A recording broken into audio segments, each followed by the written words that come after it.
గృహస్థ జీవితంలో బరువుతో కాకుండా బాధ్యతగా ఎలా మెలగాలి ఆలోచిద్దామా? ప్రతి ఒక్క పనిని మనసు పెట్టి సాధించుకుంటే కష్టం అనిపించదు.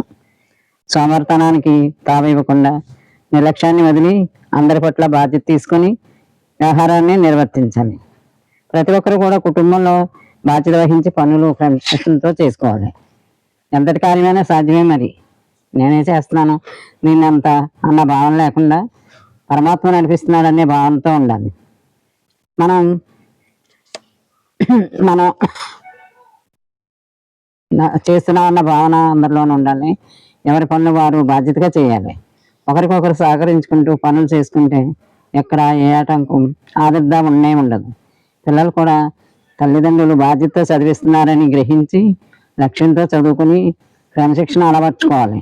తల్లిదండ్రుల కష్టాన్ని అనుభవానికి తెచ్చుకోవాలి. పిల్లలకు బాధ్యతల బరువు తెలియజేయాలి. వాళ్ళ పిల్లలకి ఏమీ తెలియకుండా మనం ఎన్ని కష్టాలు పడితే వాళ్ళకి తెలియదు.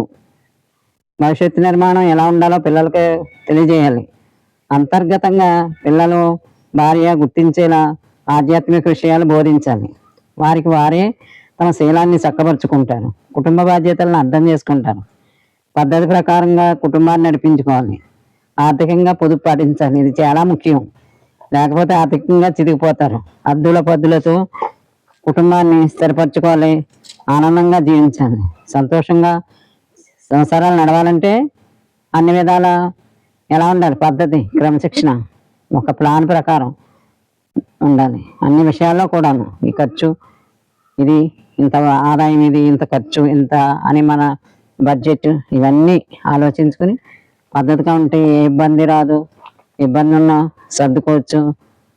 ఇది ఈ రోజుల్లో పాటించవలసినటువంటి ముఖ్య విషయం.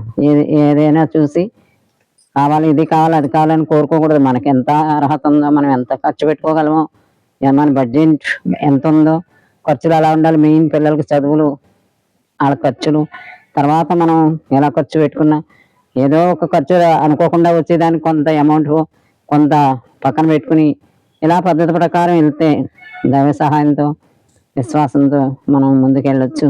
ఇది ప్రతి దినం మనం గుర్తించుకోవాల్సిన విషయం, ముందుకెళ్ళవలసిన విషయం. సరే, మరి ఈ విషయాలన్నీ ఎలా ఉన్నాయి? బాగానే ఉన్నాయా? ప్రతిరోజు వినండి, జ్ఞానాన్ని వినండి. ఇది జ్ఞానం కాకపోయినా ఇది ఒక మన గృహస్థ జీవితంలో ఈ సంఘటనలు ఇవన్నీ కుటుంబంలో ఆచరించవలసినవి. ఇవన్నీ అంటే మీ అందరికీ తెలియదని కాదు, అందరికీ తెలుసు. పెద్దలు బాధపడతారు, తల్లిదండ్రులే బాధ్యత వహించి పడతారు, కానీ పిల్లలకి ఏ కష్టం తెలియకూడదు అనుకుంటారు. చదివించి పిల్లలకు కూడా తెలియపరచకూడదు, వాళ్ళు చదువుబడి అయిపోద్ది అనుకుంటాం. కానీ ఇవన్నీ తెలియవలసిందే. ఇంత కష్టపడి నన్ను చదివిస్తున్నారు మమ్మల్ని అని ఒక బాధ్యత వాళ్ళకి తెలియబడుతుంది. మనం చదువుకోవాలి. చదువుకున్న దాన్ని మన కాళ్ళ మీద మనం నిలబడాలి. మన తల్లిదండ్రులు మనకి ఇంత కష్టపడి మనకి ముందు తీసుకెళ్తున్నారన్న అది వాళ్ళకు కూడా తెలియాలి. తెలిసినప్పుడే వాళ్ళకి ఒక లక్ష్యం సాధించుకోవాలన్న అభిప్రాయం బలపడి స్థిరపడి వాళ్ళు ఇంకా కష్టపడి మంచిగా చదువుకుని ఉద్యోగాలు తీసుకో స్థాయికి వెళ్తారు.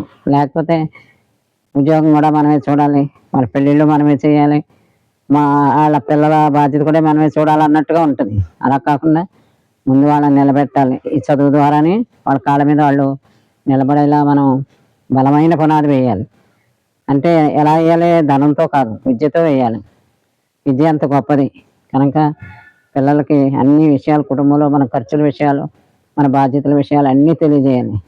అప్పుడు చాలా బాగుంటుంది. సరేనా? రేపు ఇంకోటి చెప్తాను.